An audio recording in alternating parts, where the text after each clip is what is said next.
Bismillahirrahmanirrahim. Assalamualaikum warahmatullahi wabarakatuh. Sahabat Superpedia yang dimuliakan Allah, semoga kita selalu dalam keadaan sehat walafiat. Amin. Nabi Daud adalah seorang raja yang pernah berkuasa di Palestina. Dalam catatan sejarah, setidaknya terdapat 6 mukjizat yang dianugerahkan oleh Allah kepadanya. Namun, ada satu mukjizat Nabi Daud alaihissalam yang paling terkenal, yaitu kemampuan melunakkan besi. Dari mukjizat ini, Nabi Daud alaihissalam mampu menghasilkan penghasilan untuk memenuhi kebutuhan makan dirinya dan keluarganya. Di sini kita akan mengisahkan awal mula mukjizat tersebut datang kepada Nabi Daud alaihissalam.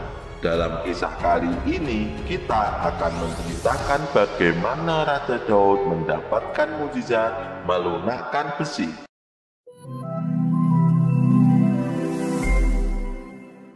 Nabi Daud merupakan seorang raja yang sangat sukses dalam mengatur kesejahteraan rakyatnya. Beliau memiliki kemampuan untuk mengetahui langsung kondisi rakyatnya selama masa pemerintahannya. Metode yang digunakan Nabi Daud alaihissalam untuk mengetahui kondisi rakyatnya hampir mirip dengan yang dilakukan oleh Sultan Murat yang pernah kita bahas dalam video beberapa waktu yang lalu. Nah, Nabi Daud seringkali melakukan belusukan ke masyarakat dengan cara menyamar sebagai rakyat jelata. Beliau melakukan ini agar dapat bertanya langsung kepada masyarakat dan mendapatkan jawaban yang jujur mengenai kepemimpinannya sebagai raja. Sahabat yang dimuliakan Allah, pada suatu hari, Nabi atau Raja Daud alaihissalam hendak melakukan belusukan seperti biasanya. Beliau segera mengganti pakaiannya hingga menyerupai rakyat jelata, lalu berjalan menyusuri perkampungan-perkampungan di wilayah kekuasaannya. Dalam perjalanan kali ini, Nabi Daud alaihissalam bertemu dengan seorang laki-laki di pinggir jalan.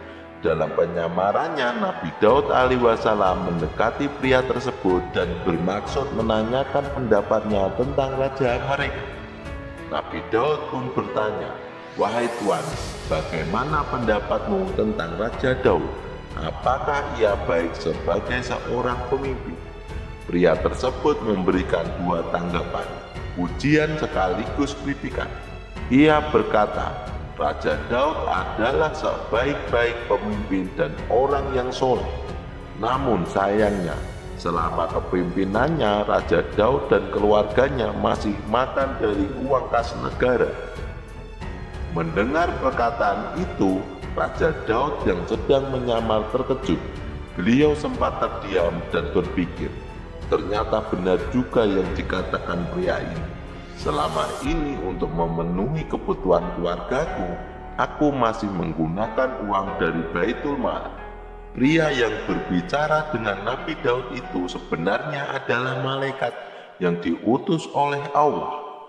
Malaikat tersebut menyamar sebagai manusia untuk memberikan peringatan kepada Nabi Daud alaihissalam bahwa meskipun ia seorang raja, lebih baik jika ia memiliki usaha sampingan agar ia dan keluarganya tidak sepenuhnya bergantung pada gaji sebagai seorang raja.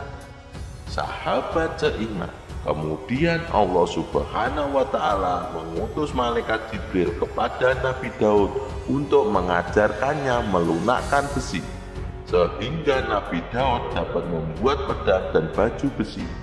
Dari sinilah mukjizat Nabi Daud muncul. Allah memberikan izin kepada beliau agar segala jenis besi menjadi lembut di tangannya, sehingga Nabi Daud alaihissalam bisa membentuk apapun tanpa perlu memanaskan besi tersebut. Sejak saat itu, di luar kegiatan kenegaraannya, Nabi Daud selalu meluangkan waktu untuk membuat peralatan perang. yang semuanya terbuat dari besi.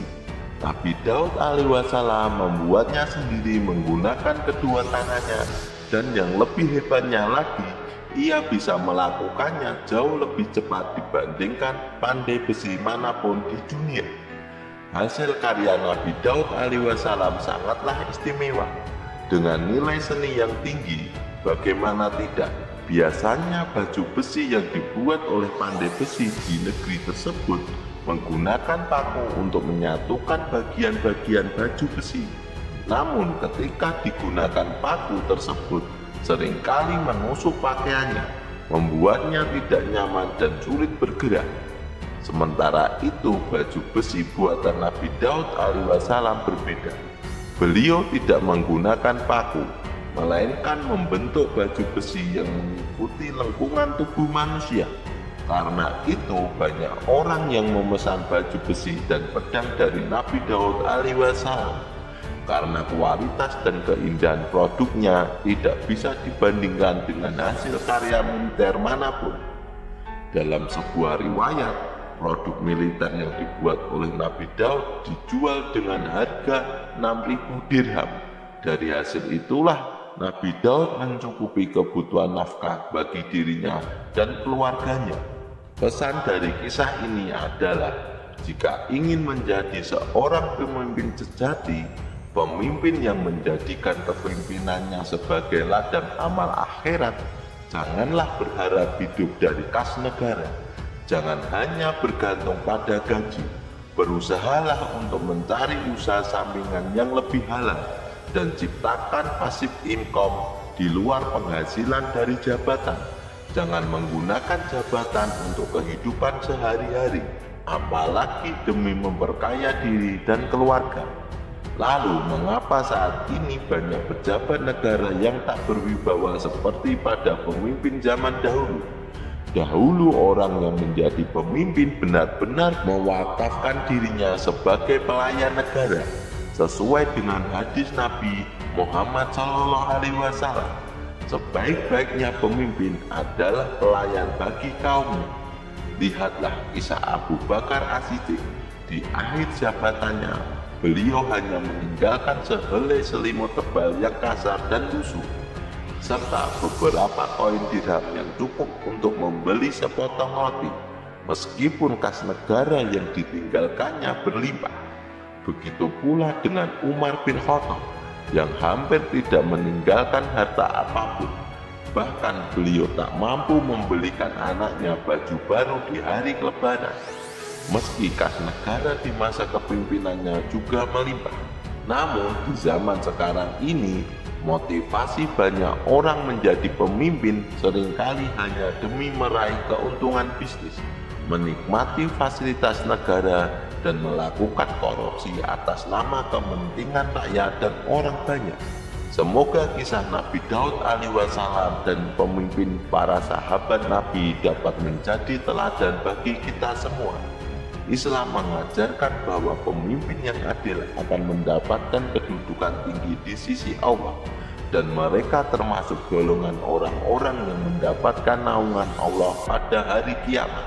Wallahu a'lam bishawab. Demikianlah kisah tentang mukjizat Nabi Daud alaihissalam yang melunakkan besi. Semoga kisah ini bermanfaat. Lebih dan kurangnya mohon dimaafkan. Yang benar datangnya dari Allah Subhanahu wa Ta'ala, dan kesalahan datangnya dari saya pribadi sebagai manusia biasa. Sampai ketemu di video selanjutnya. Wassalamualaikum warahmatullahi wabarakatuh.